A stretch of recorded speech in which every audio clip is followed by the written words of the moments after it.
Welcome back to the channel. Today guys, big upgrade on the old Land Cruiser. We're fitting underbonnet lithium starting power. Twin 90 amp hour DCS Extreme lithium batteries. Built-in MPPT solar regulator. You plug your solar panel directly into the battery and it will charge. Now the kit comes with this Victron Smart Battery Protect Unit. So today we're going to do an install. Let's check it out.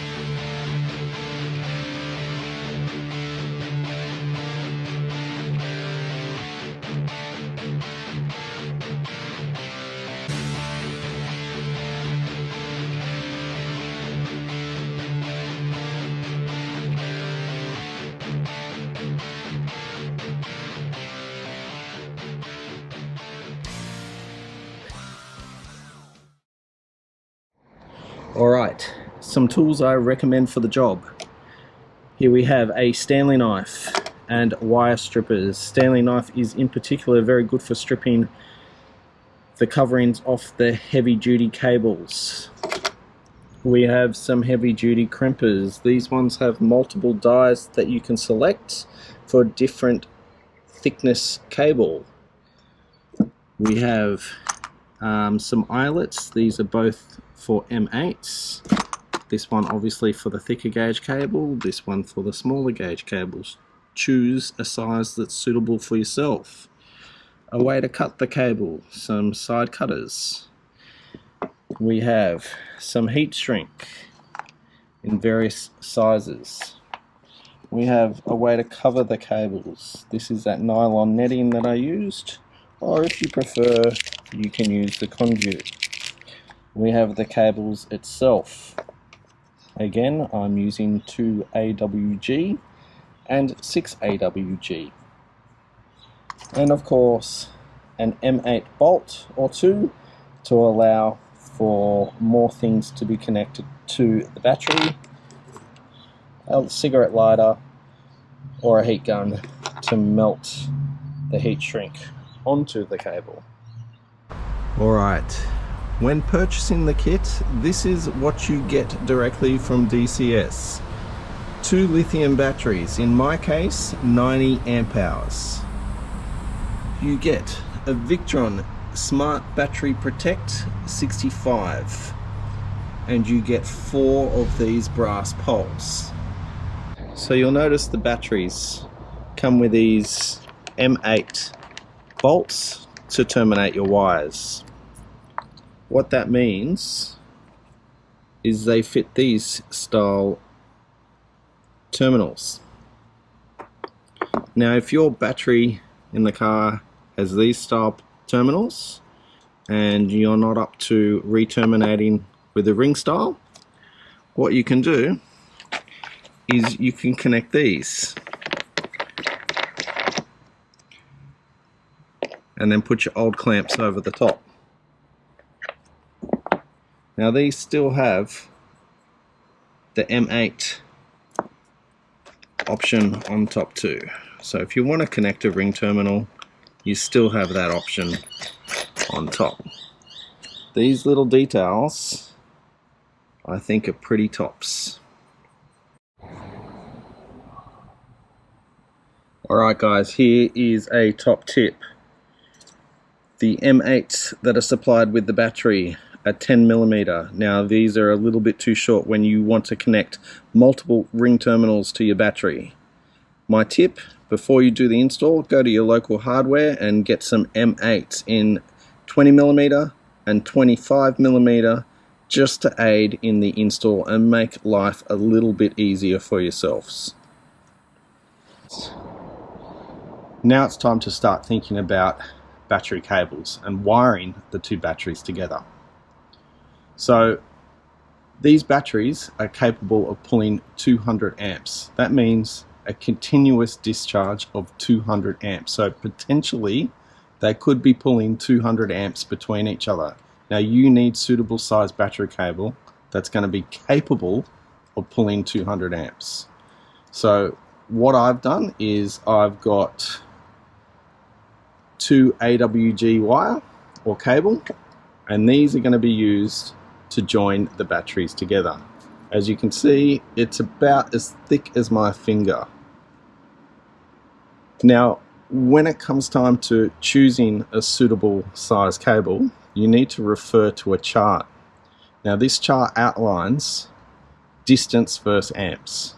So the further the distance, the thicker the cable.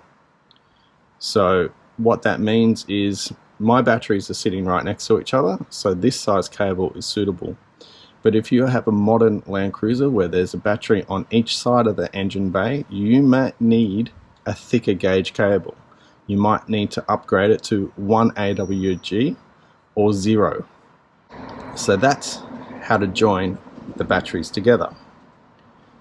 The next thing you need to consider is how to join the batteries to the Victron Smart Battery Connect unit. Now, the one that's supplied is a 65 amp unit. So in my case, I can use 6 AWG, which is more than suitable. It's overkill for what I'm doing, but I had it handy, so that's what I'm going to use. So this is the cable that I bought, and this is what I ended up with. So I've terminated the eye terminals onto the ends of the cable, heat shrinked, and then wrapped them in this netting stuff. I've got one positive, one negative, and the next one that goes to the Victron unit. So we have 3 cables. You don't have to make it fancy, I just like my wiring to look neat, so I went to the extra effort. Now we'll start putting the batteries in the engine bay and wiring it all up together. First thing, let's find a spot for our Smart Battery Connect unit and we'll go from there. Once your batteries are removed, you can start thinking about layout. Now in my case, it's really quite simple. I have this large battery tray that will fit 2 batteries. But I still need space to put the Smart Battery Protect unit and a fuse.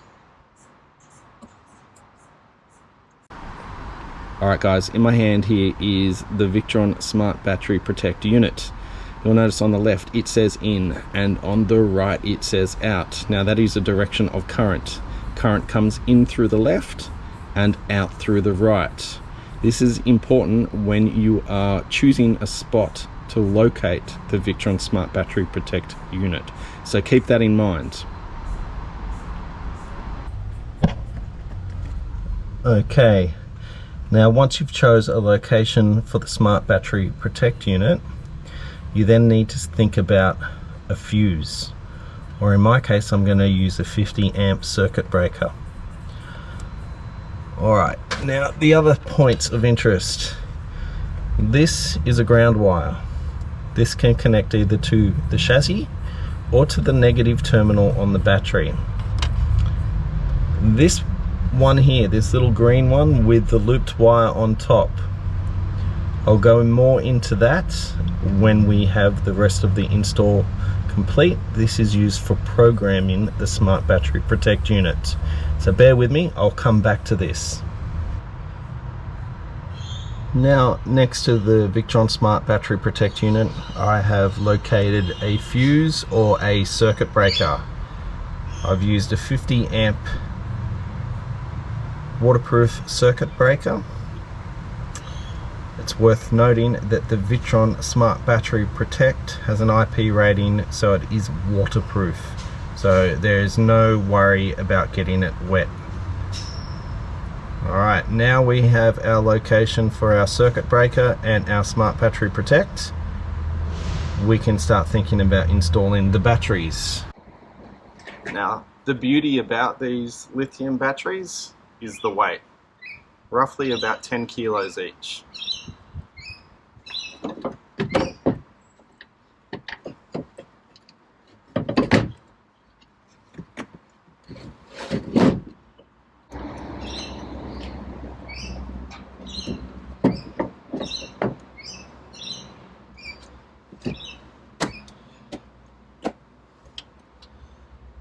Batteries are now in place.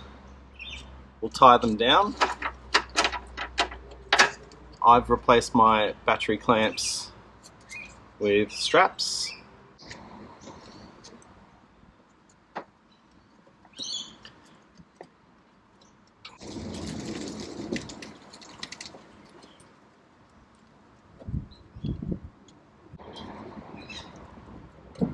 Alright, so now it's time to start thinking about hooking the batteries together.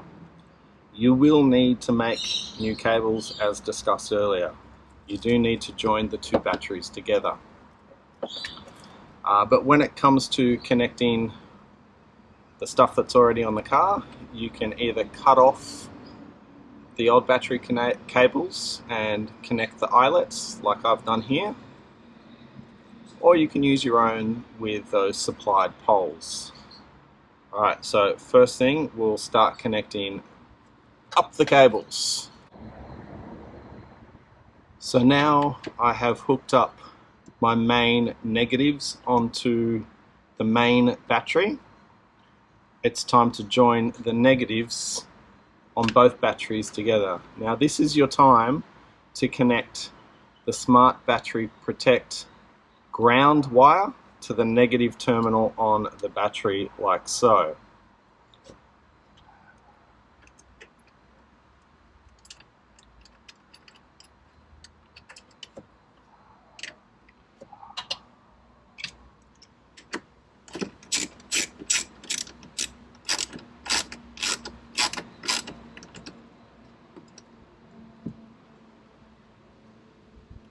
And we're done. Next we have to hook up the positives. So we have the main positive from the vehicle to go to the main positive on the battery. So I'll hook that up and then you'll see what it becomes. Alright guys, so now that we have our main battery negatives, our main battery positives, we have our second battery negative connected, we are yet to connect our second battery positive. Before we do that, we've got to start thinking about the wiring to the Smart Battery Protect unit via the circuit breaker that I showed you just before. And this is where this wire comes in. Now the reason for the circuit breaker is to protect the wiring downstream from the batteries. The circuit breaker or the fuse must be located as close to the batteries as possible to protect any wire further downstream, in this case from the circuit breaker or the fuse, including the Smart Battery Protect unit. Okay guys, here is a diagram directly from DCS. It shows battery number 1 connected directly to the vehicle via the main vehicle positive and the main vehicle negative. Battery number 2 is connected to the Smart Battery Protect unit. It does not show a circuit breaker or a fuse. My advice is put one between the battery and the Smart Battery Protect unit for safety. Alright, so this is what we have. Negatives, positive, negative, with the ground wire from the Smart Battery Protect unit, and we are yet to connect that positive. So what we have here is our circuit breaker and the Smart Battery Protect unit.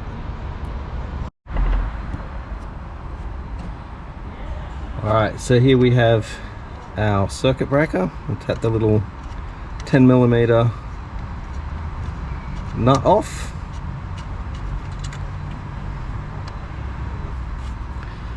And we will connect our pre-made cable.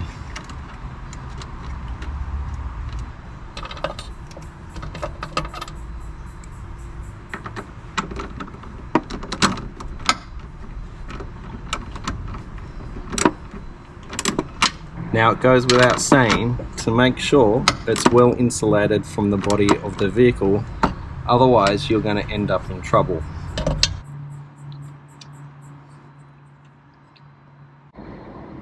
Okay, at this point what you want to do is go back to the Smart Battery Protect unit and disconnect one of those wires. It is this one here, the one with the little loop. So just pull him out like so. So you can see it here, the little loop. This one needs to be disconnected for programming. So put it aside and we'll come back to that. Next thing to do now is connect our positives on our second battery.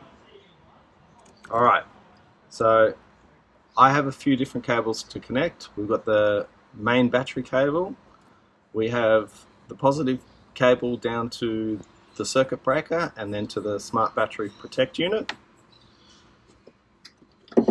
I have a winch cable, and I also have some of these, which is part of the main wiring harness in my Land Cruiser, and that is where some of those longer M8 bolts start to come into play. Alright, I'll connect it up and I'll get back to you. Here is the finished result. Both batteries connected together.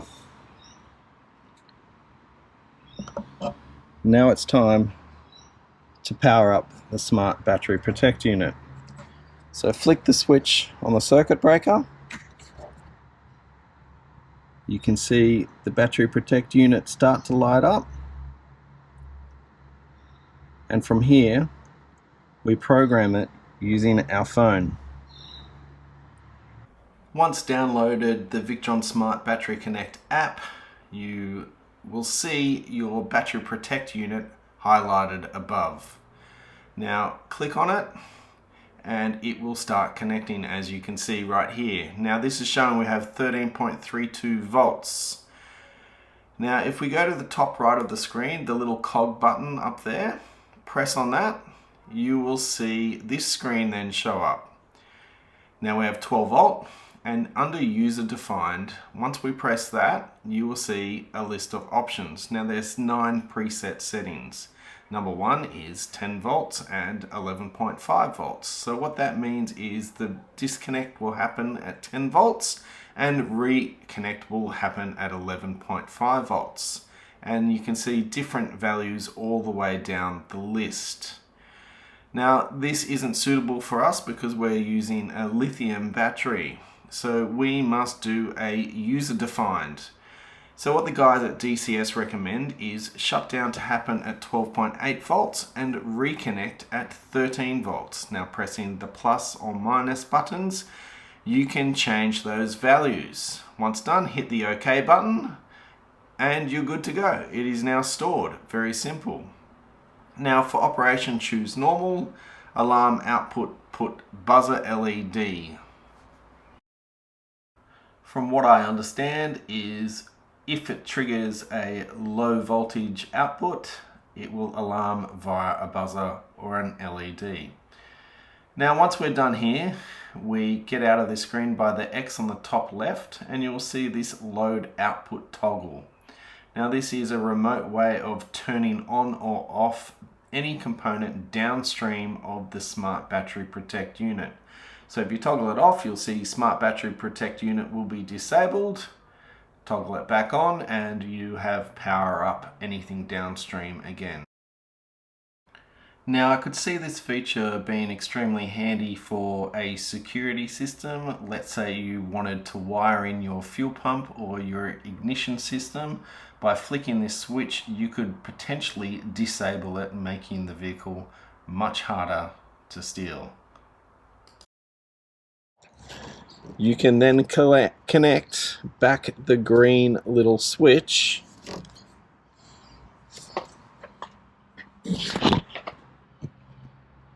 into the Smart Battery Protect unit.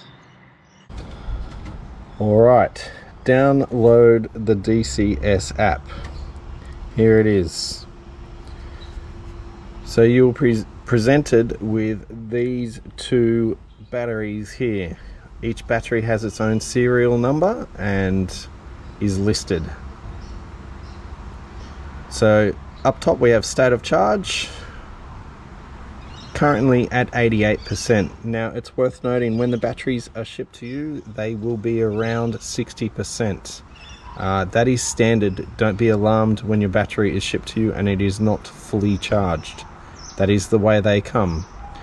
The bottom shows you the cell and balancing status, and in the middle we have the particulars about the battery. So we've got voltage, current, power, time remaining, solar charge current, temperature on the BMS, how many cycles, and whether or not it is a dual battery system. And in our case, that is a yes.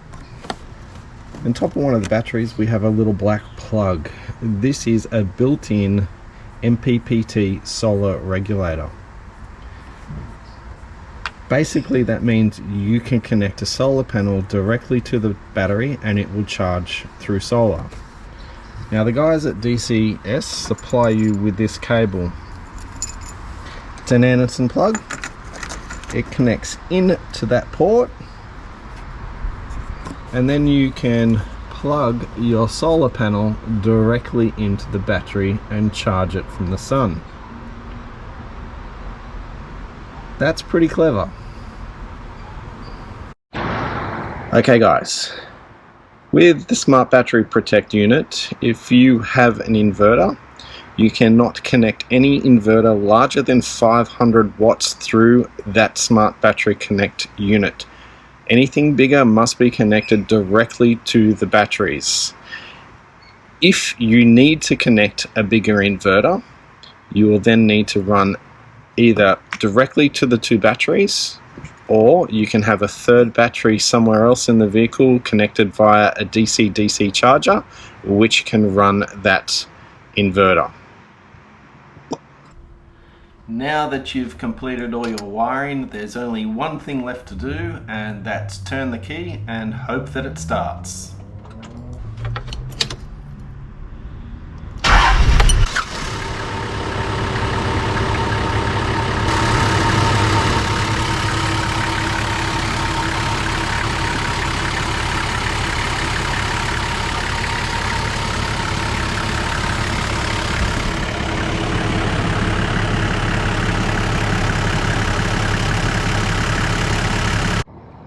Once you've programmed your Smart Battery Protect unit, it's time to connect any loads that are downstream for it. So I have this cable here, which is connected to the batteries that are in my canopy and everything that I have fitted out there. I connect this to the outside of the Smart Battery Protect unit, and the Smart Battery Protect unit will send all current, as long as that toggle switch is turned on, to the canopy. So more about these DCS Lithium batteries. The ones that I've got are 90 amp hours each, so that's 180 amp hours. These batteries combined weigh around about the 20 kilo mark. Your two lead acid batteries, or a lead acid and AGM, you will find it probably weighs closer to the 65 to 70 kilo mark. So that is an incredible weight saving alone. The other beautiful thing about these batteries is they connect directly to your alternator. So gone are the days of a expensive DC-DC charger. These will connect directly to the alternator, no problem. Now, they also have a built-in MPPT charger. As we just explained, that means you can connect directly to a solar panel and charge the batteries if you're at camp, say, and you don't want to start the engine. However, with the Smart Battery Protect unit, it won't let your battery go fully flat. You'll always have enough charge in the battery to start the motor. Now let's just say that you did discharge all the power in these batteries. Okay, so you can't start the car. The BMS will shut down the battery. You could connect the battery to the solar panel. Full sun, the batteries will get up to around 2% state of charge. Let's just say 5% just for safety reasons, and that will be enough to start your car. No need for a jump start. You're no longer stranded. These batteries are awesome. Once you get over the initial cost, there's no reason why you shouldn't. If your vehicle is fitted with a winch, these batteries can deliver 200 continuous amp hours each. That's a combined 400 continuous amp hours of charge or power coming out of the batteries that's going into your winch. That's way more than any lead acid can do over a period of time. The other benefit is the Bluetooth compatibility. The app lets you see everything that your batteries are doing, connected via your smartphone, and you have instant battery status. These batteries will hold charge virtually all the way, so whereas a lead acid or AGM, you get that ramp angle. As the volts come down, the battery goes flat. A lithium pretty much starts high, drops a little bit, then runs dead flat, almost till flat, and then drops off. So they can deliver the full 200 amp continuous discharge virtually all the way till they're flat. When you factor in that you don't need a DC-DC charger, you don't need an MPPT solar regulator, all you need is the batteries, the Smart Battery Protect unit. What you can do with these batteries is virtually limitless. Want more information? Give the guys at DCS a call. They will walk you through the whole thing. I thoroughly recommend them. I've had them running in the car now for a week. They've been faultless. The car, as you saw, starts instantly. Like 1 second on the starter, bang, it fires into life. Alright guys, if you enjoyed the video, like, subscribe, leave a comment if you found it helpful. Cheers.